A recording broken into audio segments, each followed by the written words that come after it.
सुनना ध्यान से बच्चों, आज हमारे चैनल में आपका स्वागत है। आज हम लोग आपको पढ़ाएंगे क्लास 12 फिजिक्स में। क्या पढ़ाएंगे भाई? आज क्लास 12 में फिजिक्स में पढ़ाएंगे अन्योन्य प्रेरण। एक मेन टॉपिक हमारे पास है अन्योन्य प्रेरण।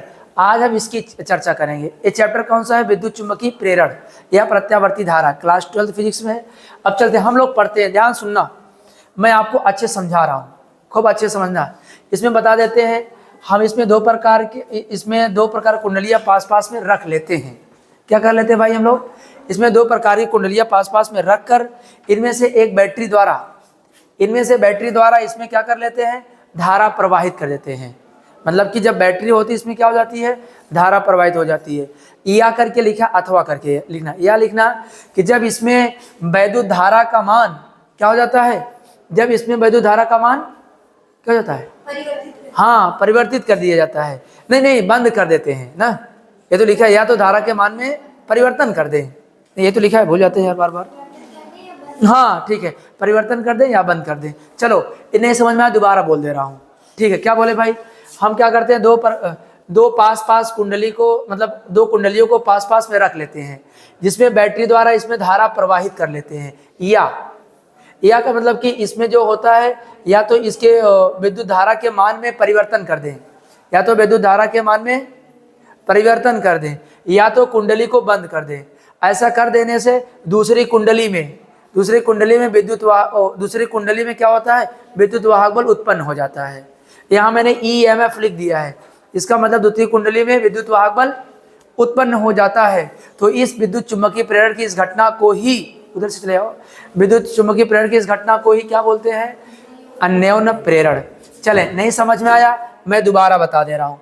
देखो, अच्छे सीखना, अच्छे सीखो भाई। देखो, अब याद कर लीजिए। मैं शुरू किया, दो कुंडली को मैं लिख दे रहा हूँ। दो कुंडलियों को, सॉरी,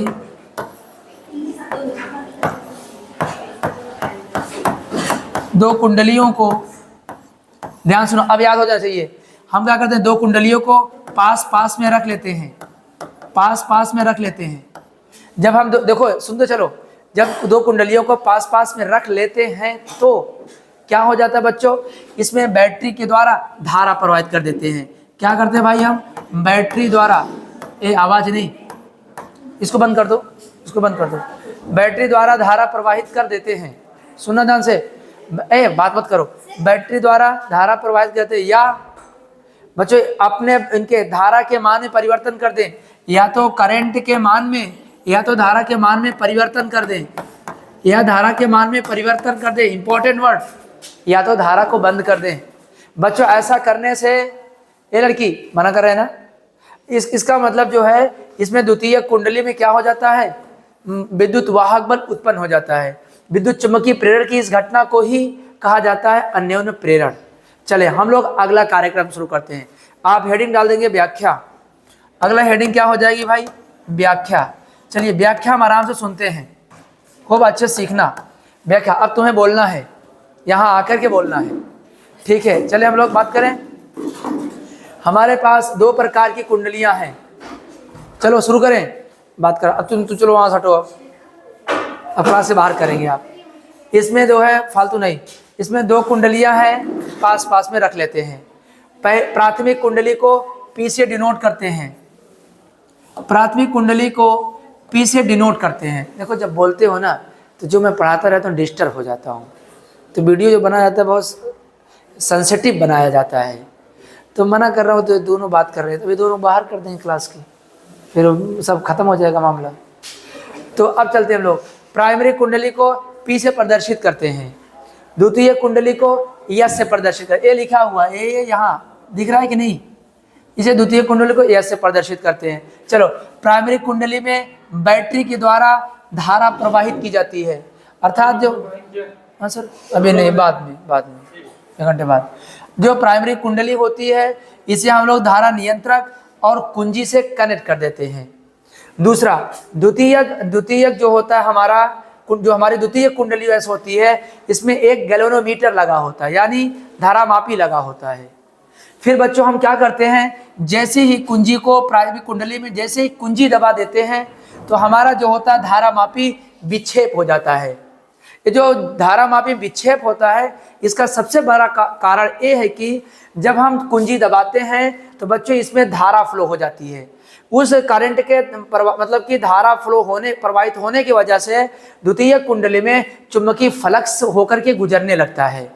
यानी कि द्वितीय कुंडली में चुंबकीय फ्लक्स का परिवर्तन भी होने लगता है, गुजरने लगता है। कभी ऐसा हो जाता है कि कुछ दिन के बाद, कुछ देर के बाद चुंबकीय फ्लक्स के मान में निरंतर बढ़ता रहता है, एक निश्चित मान तक बढ़ जाता है।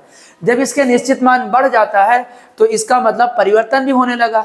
मैंने बार बार बताया, जब किसी भी कुंडली में चुंबकीय फ्लक्स का परिवर्तन होगा तो जाहिर सी बात है विद्युत वाहक बल उत्पन्न हो जाएगा। ये पहली घटना है। ये जितनी मैंने बताया जब कुंजी दबाने पर बताया है। अब यहाँ दूसरे में आ जाओ, चित्र बी में। यहाँ बच्चों लिखा मैंने कुंजी छोड़ने पर क्या होता है। कुंजी जब छोड़ देते हैं, फिगर नंबर 2 में क्या हो जाता है, जब कुंजी छोड़ देते हैं तो इसमें क्या होता है, इनके द्वितीय कुंडली में ये इसकी प्राइमरी कुंडली के विपरीत कार्य करने लगता है। जब कुंडली जो उसका कुंजी होती, जब बटन होती है उसको प्रेस करना छोड़ देते हैं, इसमें धारा मापी जो होती है उसकी विपरीत विक्षेप करने लगता है। हमें ये प्रदर्शित करता है कि जो हमारी प्राइमरी कुंडली है इसमें धारा प्रवाहित नहीं हो रही है। ये पूरा हुआ अन्योन्य प्रेरण की घटना। क्लियर, समझ में आया? ठीक है, फिगर बंद कर दो वहां से। कहाँ बंद करोगे? कहाँ से बंद करोगे? चलो बोलो। मेरा नाम खुशबू तिवारी है। मैं क्लास 12th की छात्रा हूँ। अब मैं आज अन्योन्य प्रेरण के बारे में बताने जा रही हूँ। अब अन्योन्य प्रेरण क्या है? अब इसमें यदि हम दो कुंडलियों को पास पास रखकर उनमें से किसी एक में बैटरी द्वारा विद्युत धारा प्रवाहित करते हैं तो या फिर धारा के मान में परिवर्तन करते हैं या धारा बंद कर देते हैं तो दूसरी कुंडली में विद्युत वाहक बल उत्पन्न हो जाता है। इस घटना को अन्योन्य प्रेरण कहते हैं। अरे सर जी। चलो अब हम लोग बात करते हैं अन्योन्य प्रेरण गुणांक। अन्योन्य प्रेरण गुणांक को क्या कहा जाता है? अन्योन्य प्रेरकत्व। दूसरी भाषा में इसको क्या बोलते हैं? अन्योन्य प्रेरकत्व। अन्योन्य प्रेरकत्व को लिखने के लिए एक फार्मूला बनाना है तो उसमें सबसे पहले आपको ये लिखना पड़ेगा कि इसमें हम जो प्राथमिक कुंडली में धारा प्रवाहित करते हैं तो हमारा जो धारा इसमें प्राथमिक कुंडली में धारा प्रवाहित करते हैं उसको बोला जाता है I1। फिर द्वितीय कुंडली में देखो क्या लिखा जाता है, द्वितीय कुंडली में क्या हो जाता है, द्वितीय कुंडली में उनके चुंबकीय फ्लक्स की संख्या क्या होती है। देखो चुंबकीय फ्लक्स को 5 से डिनोट करते हैं, लेकिन तो थोड़ा यहाँ एक बात ये हो रही है कि द्वितीय कुंडली है तो अगर तुम 5 भी लिख देते हो तो काम बन जाता है, गलत वो भी नहीं है। लेकिन यहाँ मैंने क्या बना दिया 5/2। इसमें इंपॉर्टेंट क्या हो गया, इनकी ग्रंथिकाओं की संख्या। किसकी? ग्रंथिकाओं की संख्या। ग्रंथिकाओं की संख्या, ग्रंथिकाओं की संख्या क्या होती है? दोनों का गुणा हो जाएगा। कब? जब यहाँ बता देंगे कि इनकी फेरों की संख्या द्वितीय कुंडली में फेरों की संख्या, द्वितीय कुंडली फेरों की संख्या कितनी हो जाती है? N2। ये दोनों चीज बता देना है। ग्रंथिकाओं की संख्या दोनों का मल्टीप्लाई हो जाता है। क्या हो जाता है भाई? N2 5/2। फिर आगे बताना है कि इनकी जो ग्रंथिकाओं की संख्या होती है वो उनके धारा मतलब प्राथमिक कुंडली के I1 के अनुक्रमानुपाती होता है। देखो यही मेन लाइन है, जो स्टूडेंट इसको समझ जाएगा N2 phi2 is equal to हो जाएगा, सॉरी इज इक्वल टू नहीं, क्या हो जाएगा? अनुक्रमानुपाती हो जाएगा बच्चों। क्या हो जाएगा भाई? I1। क्लियर है यहाँ तक? इनको कैसे बोलोगे, इस लाइन को कैसे बोलोगे तुम? पहले समझ तो जाओ क्या बोलोगे इनको।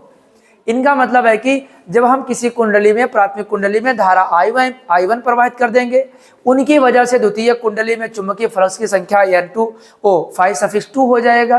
तो अगर उनमें द्वितीय कुंडली में ही फेरों की संख्या N2 होगी तो ग्रंथिकाओं की संख्या क्या हो जाएगी? N2 phi2 हो जाएगा।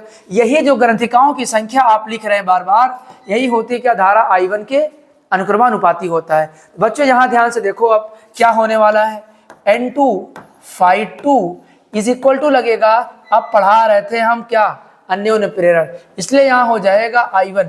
बच्चों यम को रोक लेंगे, एक हमें नया फार्मूला मिल जाएगा, N phi2 अपान क्या हो जाएगा भाई, I1 हो जाएगा। बच्चों इसको नोट कर लो ध्यान से, कॉपी पे नोट करो,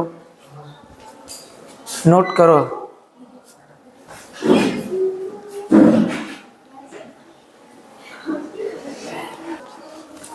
चलें, इसमें एक नई चीज सीखने चल रहे हैं हम लोग। क्या सीखेंगे, ध्यान से देखो। यदि जब हम, सुना ध्यान से, यदि जब हम इसमें वैद्युत धारा I1 प्रवाहित करते हैं तो धारा I प्रवाहित किए, चुंबकीय फ्लक्स में परिवर्तन हुआ। जब चुंबकीय फ्लक्स में जब परिवर्तन हो जाता है तो विद्युत वाहक बल उत्पन्न हो जाता है।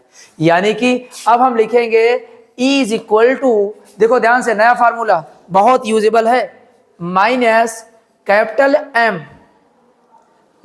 E is equal to minus M, क्या हो जाएगा भाई, N2 हो जाएगा phi सफिक्स 2, लेकिन यहाँ डेल्टा phi2 हो जाता है। एक मिनट, हाँ एक मिनट, क्या हो जाता है, हाँ N2 डेल्टा हो जाता है। एक मिनट, हाँ ये गलती हो गई है, क्या गलती हो गई है, सब सही है, थोड़ा सा गलती हो गई है।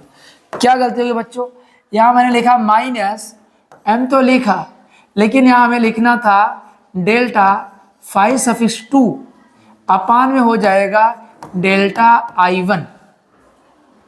क्या होगा हमारे पास, डेल्टा phi सफिक्स 2। अब हमको एक काम करना है, क्या काम करना है भाई, इसमें हमें एक काम करना है, डेल्टा phi सफिक्स 2 और डेल्टा I1 जो माइनस है, माइनस क्या प्रदर्शित करता है, कोई बच्चा बता दे। हाँ, इसका मतलब चुंबकीय फ्लक्स का जो प्रवाहित हो रही थी, जो उत्पन्न हो रहा था, वो विद्युत धारा के क्या होता, विपरीत हो रहा था। इसलिए यहाँ हम लोग क्या लिख लिए भाई, कैपिटल M